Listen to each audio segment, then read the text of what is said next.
అందరికీ నమస్కారం. ఈరోజు మనం చెప్పుకునేటువంటి చాటు శ్లోకం పెళ్లి చూపులలో అమ్మాయి అబ్బాయి మధ్య జరిగిన సంభాషణను బట్టి అమ్మాయి తీసుకున్నటువంటి నిర్ణయం. వధువుకి పెళ్లి చేసేటువంటి వయసు వచ్చింది. అందుకని తండ్రి ఒక సంబంధాన్ని తీసుకొచ్చి, అమ్మ నీకు గనక నచ్చితే వివాహానికి ముహూర్తానికి ఏర్పాట్లు చేసుకుందాము, ముహూర్తం పెట్టించుకుని అని సరే ఒకసారి మాట్లాడితే నీకు తెలుస్తుంది కదా, ఒకసారి మాట్లాడి ఏ విషయం చెప్పు అని అంటే ఈ అమ్మాయి అబ్బాయితో మాట్లాడింది. ఈ అమ్మాయికి సంస్కృతం అంటే వల్లమాలిన అభిమానం, అలాగే అందులో ప్రావీణ్యం. అందువల్ల సహజంగానే ఏమనుకుంది అంటే చేసుకునేటువంటి వరునికి కూడా అబ్బాయికి కూడా సంస్కృత జ్ఞానం ఉంటే బాగుంటుంది, సంస్కృతం బాగా తెలిసి ఉంటే బాగుంటుంది అనే ఆలోచన అమ్మాయికి ఉండి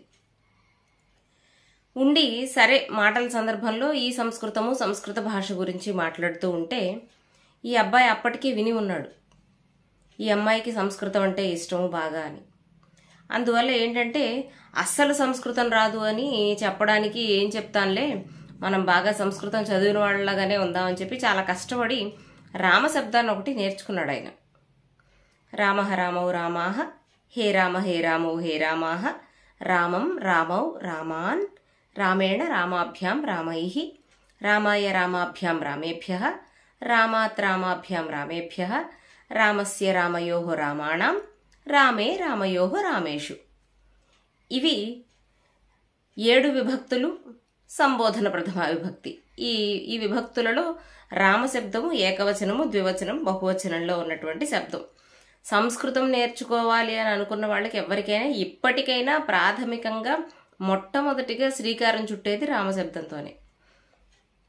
అందువల్ల ఈ అబ్బాయి ఏమనుకున్నాడు అంటే మనం రామశబ్దం నేర్చుకుని వెళ్ళిపోదాం, సంస్కృతం వచ్చని చెప్పేద్దాం అని అనుకున్నాడు. అనుకున్న రామశబ్దం ఒక్కటి నేర్చుకుని వెళ్ళాడు.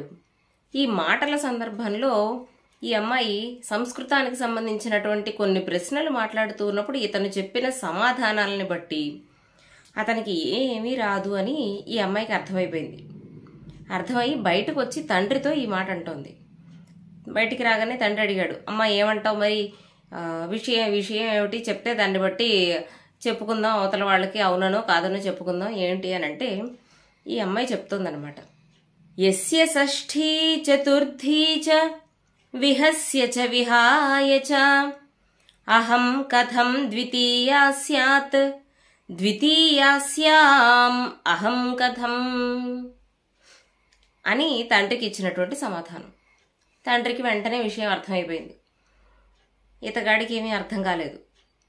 ఏమిటి చెప్పింది అమ్మాయి అని అంటే యస్య షష్ఠీ చతుర్థీ చ విహస్య చ విహాయ చ. మాటల సందర్భంలో సంస్కృతం ఇతనికి ఏమైనా వచ్చా అనే ఉద్దేశంలో ఏవో మాటల్లో సందర్భంలో కాస్త కదిపి ప్రశ్నించినప్పుట విహస్య అనే పదాన్ని ఆయన షష్ఠీ విభక్తి అని చెప్పాడట. విహాయ అనే శబ్దాన్నేమో చతుర్థి విభక్తి అని చెప్పాడట. ఎందుకు ఇలా చెప్పాడు అని అంటే రామశబ్దం అని అనుకున్నాం కదా, రామశబ్దంలో రామస్య అది షష్ఠీ విభక్తి, రామాయ చతుర్థి విభక్తి. కాబట్టి రామస్య లాగా ఉంది కాబట్టి విహస్య అన్నది కూడా ఈ స్య అనేటువంటి ఒకే రకంగా ఉన్నటువంటి ఈ స్య అనే దాన్ని చూసి ఇది కూడా షష్ఠీ విభక్తి అయి ఉంటుంది అని చెప్పి విహస్య అంటే ఇది షష్ఠీ విభక్తి అన్నట్టు.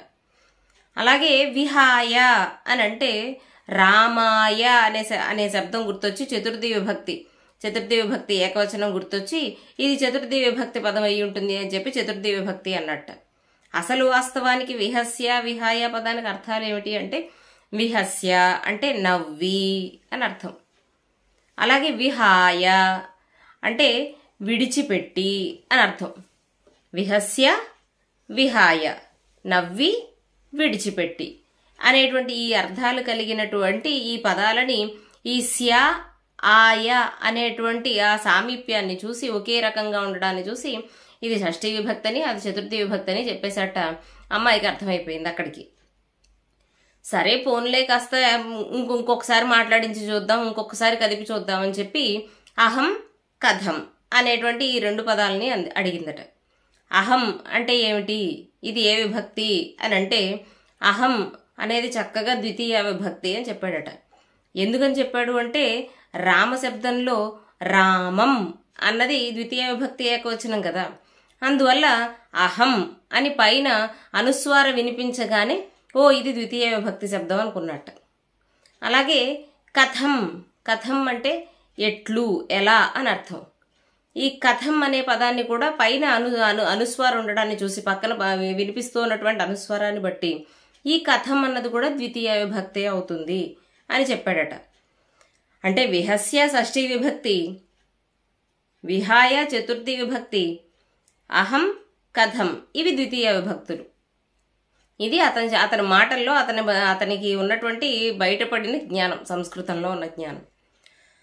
అహం కథం, అహం అంటే నేను, ఇది ప్రథమా విభక్తి. కథం అన్నది ప్రశ్నవాచక శబ్దం. ఈ వీటన్నిటినీ చూసి బయటకు వచ్చి ఈవిడ చెప్పింది ఏమని అంటే యస్య షష్ఠీ చతుర్థీ చ విహస్య చ విహాయ చ. ఎవరికైతే విహస్య షష్ఠీ విభక్తి అవుతోందో, విహాయ చతుర్థి విభక్తి అవుతోందో, అహం కథం ద్వితీయా స్యాత్, అహం కథం అనేటువంటి ఈ రెండు పదాలు ద్వితీయ విభక్తులు అవుతున్నాయో, ద్వితీయాస్యాం అహం కథం. సంస్కృతంలో ద్వితీయ అనే శబ్దానికి భార్య అనే అర్థం ఉంది. ద్వితీయాస్యాం అహం కథం, నేను ఎలా అతనికి భార్యని అవుతాను. చెప్పుకున్నాం కదా, అహం కథం అంటే అహం అంటే నేను, కథం అంటే ఎలా. ఆ నాలుగో పదంలో ఏం చెప్పిందంటే ద్వితీయాస్యాం అహం కథం, నేను ఎలా అతనికి భార్యనవుతాను. ఎవరికైతే ఈ కొద్దిపాటి జ్ఞానం కూడా లేదో సంస్కృతంలో, విహస్య అంటే షష్ఠీ విభక్తి అనుకుని, విహాయ అంటే చతుర్థి విభక్తి అనుకుని, అహం కథం అంటే ద్వితీయ విభక్తులను అనుకుంటున్నారో అతనికి అహం నేను, కథం ఎట్లు ద్వితీయాస్యాం భార్యనవుతాను అని బయటికి వచ్చినటువంటి అమ్మాయి చెప్పిన సమాధానం. ఇది ఆ అమ్మాయికి సంస్కృతం పట్ల ఉన్నటువంటి అభిలాషని, మక్కువని తెలియజేస్తుంది ఒక విషయం. రెండు, ఆ అబ్బాయికి రామశబ్దం తప్పితే ఇంకేమీ రాదు అనేటువంటి విషయం అర్థమవుతోంది. మూడు, బాగా గుర్తించవలసిన విషయం ఏమిటి అంటే ఆ కాలంలో కూడా ఎప్పటి సంగతో కొన్ని వందల సంవత్సరాల క్రితం మాట్లాడుకుంటున్నాం మనం. ఆ కాలంలో కూడా స్త్రీకి తన యొక్క అభిప్రాయానికి అంతటి విలువ ఉండేది.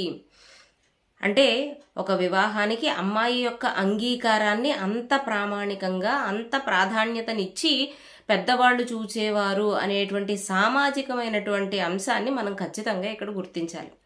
ఇందులో ఉన్నటువంటి చమత్కారం ఒక భాగం. ఈ చాటువులు ఎప్పుడూ కూడా ఆయా సమయాలలో ఉన్నటువంటి సామాజికమైనటువంటి అంశాలను, అలాగే ఆర్థిక విధానాలు కానీ, రాజకీయమైనటువంటి విశ్లేషణలు కానీ చేస్తూనే అప్పటి పరిస్థితులు ఎట్లా ఉండేవి అని మనకి తెలుసుకోవడం కోసం ఈ చాటువులు చాలా బాగా ఉపయోగపడతాయి. అలా ఈ చాటు శ్లోకం మనకి ఏం చెప్తుంది అంటే ఆ కాలంలో కూడా మనం ఏదైతే ఒకప్పుడు స్త్రీ అణగదొక్కబడింది అని అనుకుంటున్నామో అలాంటి కాలంలో కూడా స్త్రీకి, ఆవిడ యొక్క అభిప్రాయానికి అంత విలువ ఇచ్చేవారు అనేటువంటి విషయం మనకి ఈ శ్లోకం ద్వారా తెలుస్తుంది. యస్య షష్ఠీ చతుర్థీ చ విహస్య చ విహాయ చ అహం కథం ద్వితీయా స్యాత్ ద్వితీయాస్యామహం కథం. మంచి శ్లోకాన్ని అందించినటువంటి కవికి నమస్కరిస్తూ మరొక చాటు పద్యంతో మళ్ళీ మీ ముందుంటాను. అంతవరకు స్వస్తి.